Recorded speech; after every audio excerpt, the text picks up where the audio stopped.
Terry. With me, Instant Karma with a knee. Now today we're working with the AUG on Zoo. We got the extended mag zone here, but the most important thing that I want to talk to you guys about is my equipment. We got the C4 going today, and I have that on because I've been watching a lot of White Boys 7th Streak, trying to get some good kills like he does here, and also trying to get my Hacker Pro. But it's really waking me up and realizing what the C4 is good for and why it's good to change your equipment in addition to your gun.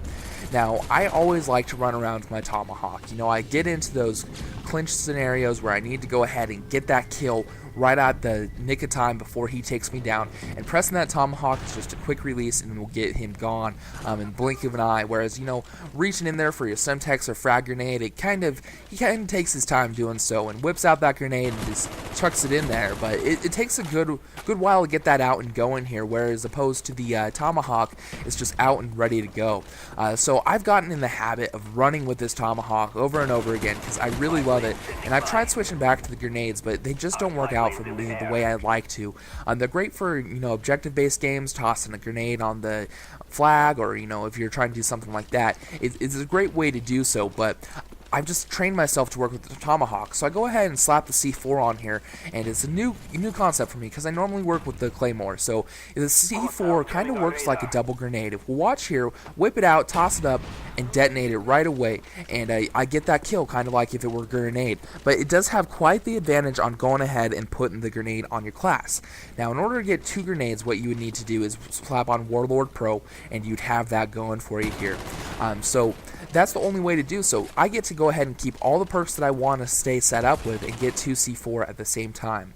Here's a few drawbacks though. The C4 will take a little bit of time to pull out, and then it also takes a little bit longer to detonate.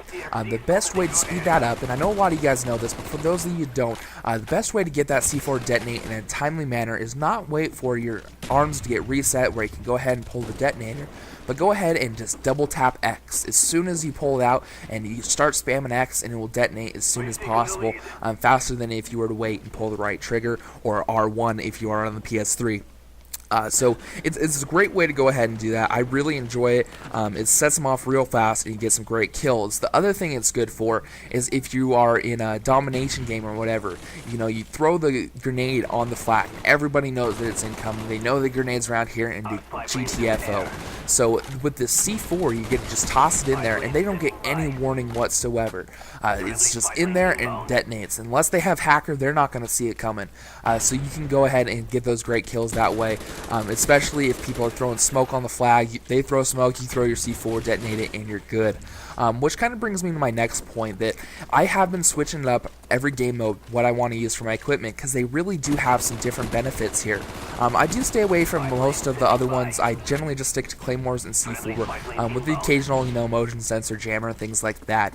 But you know, it is great for different game modes. I've been noticing that I've been putting the C4 on all my team deathmatch and domination games recently, but I still like to use my Claymore for search and destroy, because that's a game where, you know, you not necessarily want to camp, but you kind of want to stay in a general area and hold back a little bit more than what you normally would.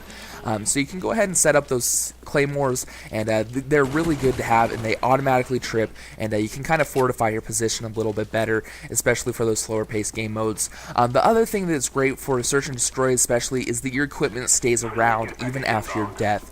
Now, if you have C4 on, it's really not going to benefit you unless your teammates are around and they want to shoot your C4 to get their kill that way. But other than that, you know, the Claymore is going to stick around and stay until the next round. So if somebody runs through that at any point in the game, say you're the first death of the round, if somebody runs through, they will still trip your Claymore and you can still get a kill even after your death, which is a great thing. I really enjoy it. So that pretty much sums up what I want to talk about with the equipment for you guys today. I do also have a few tips, as always, for you. I like to get those out to you guys, help you improve your game.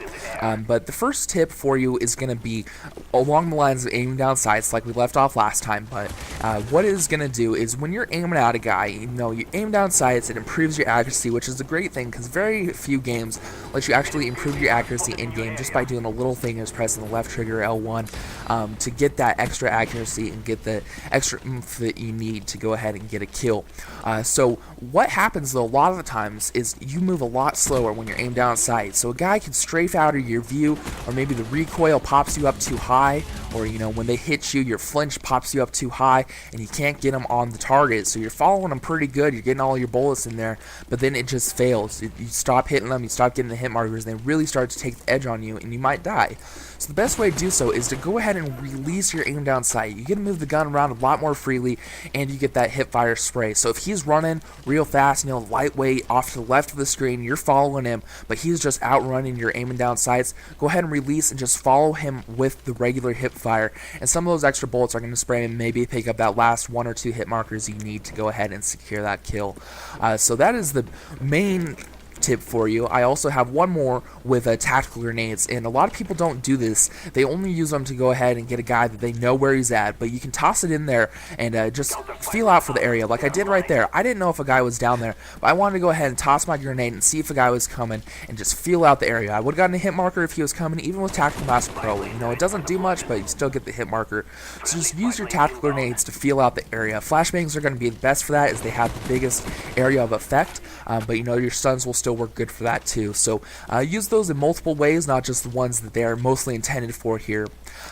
But this is quickly wrapping up here, guys. I hope you enjoyed this commentary, but I do have one last thing I need to touch on you with, and we just hit 300 subscribers, and I can't thank you guys enough for that. Actually, at 301 as I'm recording this here, but I love it. It's great to come out and see these subscribers following, and you guys supporting my videos and my content. If I could just ask you, continue spreading the word, getting my name out there, and getting this channel out there so that other people can enjoy it as well. I'd really appreciate it.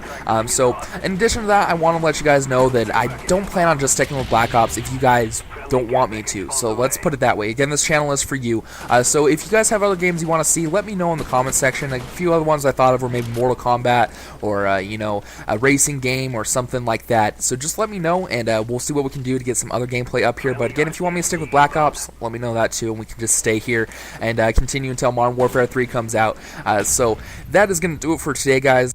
I really hope you enjoyed this commentary. If you did, please remember to leave a rating, a comment, and even subscribe if you haven't already. But other than that, we'll catch you guys next time.